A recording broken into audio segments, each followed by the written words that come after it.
Bonjour et bienvenue pour une nouvelle courte vidéo dans le cadre des patrimoniales de Verfeil. Petit rappel, tous les jeudis du mois d'août et on verra ensuite si on continue, tous les jeudis 15h, sera publiée une vidéo consacrée au patrimoine du pays verfeillois.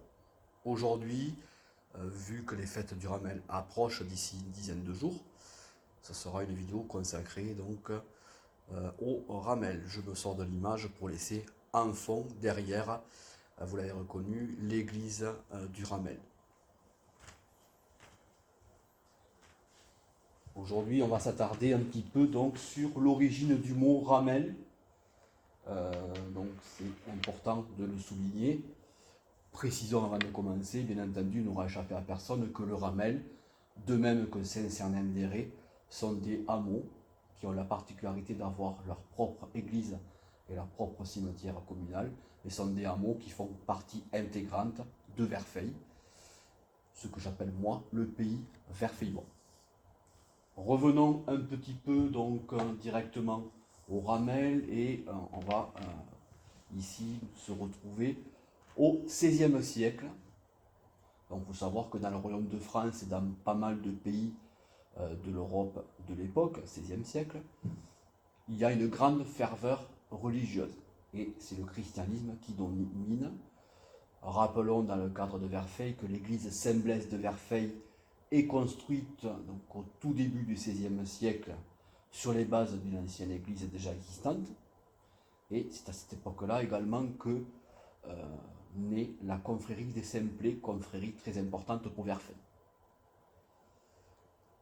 Dans les années 1550, ce que l'on peut appeler un diacre protestant du nom de Pierre de Rabastens s'installe à Verfeil et fait de nombreuses conversions.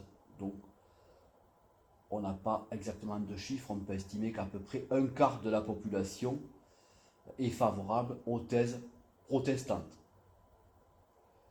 Ces chiffres que l'on donne là, ainsi que pas mal d'informations, je les tiens, puisqu'il faut toujours bien entendu, en tant qu'historien, s'attarder aux sources, je les tiens de l'abbé Lestrade, qui fut notamment curé de Gragnac au début du XXe siècle, historien, et qui a pas mal travaillé sur l'histoire locale. Si on revient donc à cette époque-là, le 17 janvier 1562, un édit de tolérance est proclamé dans le royaume de France pour donc tolérer les protestants, qu'on appelle également, terme familier, les huguenots. Il n'est pas question ici de développer un petit peu les thèses protestantes. Néanmoins, on peut dire et on peut rappeler que les protestants sont des chrétiens, font partie du christianisme, un christianisme différent. Donc, ils ne sont pas de confession catholique, mais de confession protestante.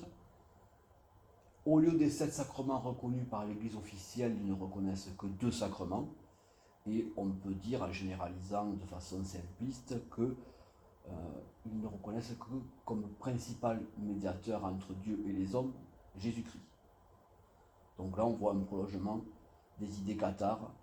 On l'a déjà exprimé dans différents exposés. Donc les cathares étaient nombreux, notamment au XIIe siècle à Verfeil, et quelques siècles plus tard, donc, on peut dire que leurs idées ressurgissent avec les protestants. La situation devient alarmante pour l'église officielle puisqu'elle dépêche le vicaire général Pierre Dufort, qui vient à Verfeil, un petit peu pour contrer les thèses de Pierre de Rabastens.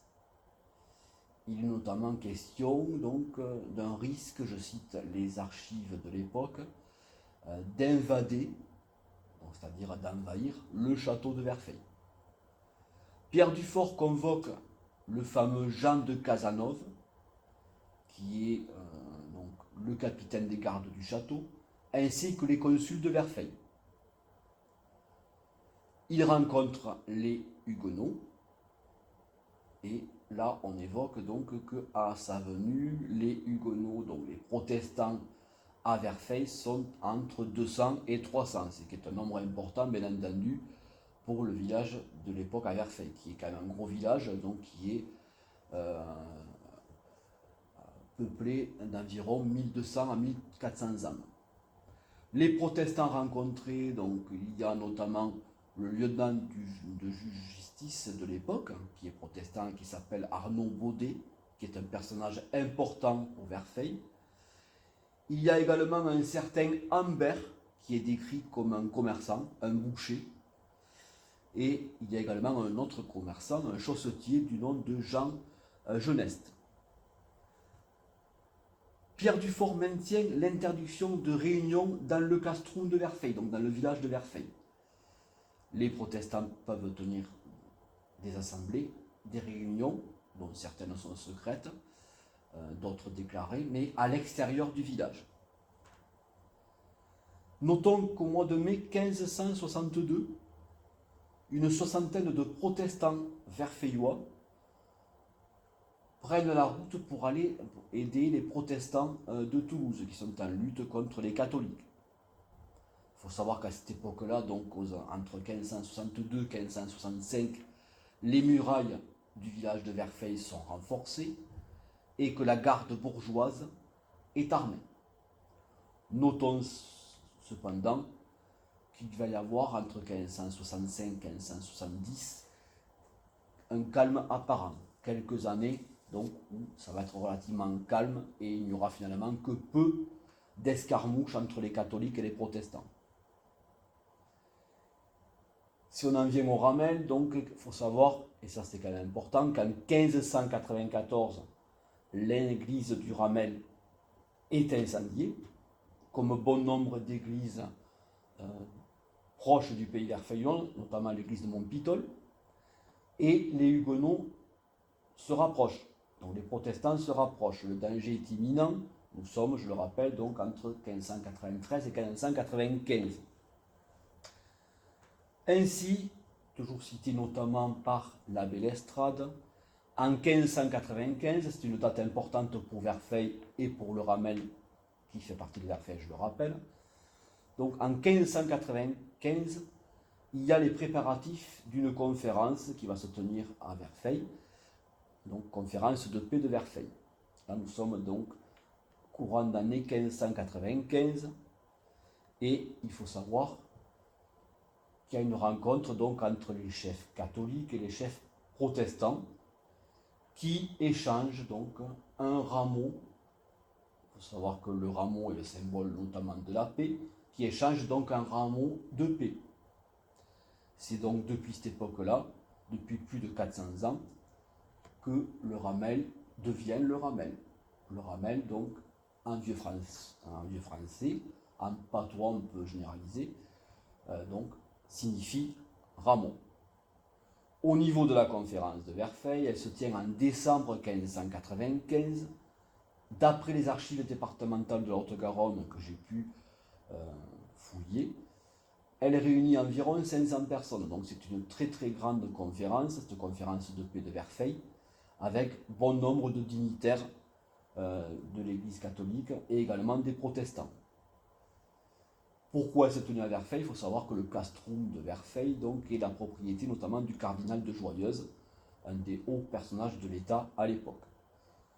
Il faut savoir que cette conférence de paix de Verfeil, qui a été préparée donc en amont par la conférence du Ramel, donc cette conférence de paix qui se tient en 1595, en décembre 1595 à Verfeil, est très très importante dans l'histoire de France, puisqu'elle est donc une conférence qui va préparer l'édit de Nantes de 1598, donc édit de Nantes signé à Nantes, donc en 1598, qui mettra momentanément donc fin au conflit entre les catholiques et les protestants, donc qui scellera la paix entre les catholiques et les protestants, et ça sera donc dans un premier temps la fin des guerres de religion, donc des guerres civiles qui ont ensanglanté le royaume de France tout au long du XVIe siècle.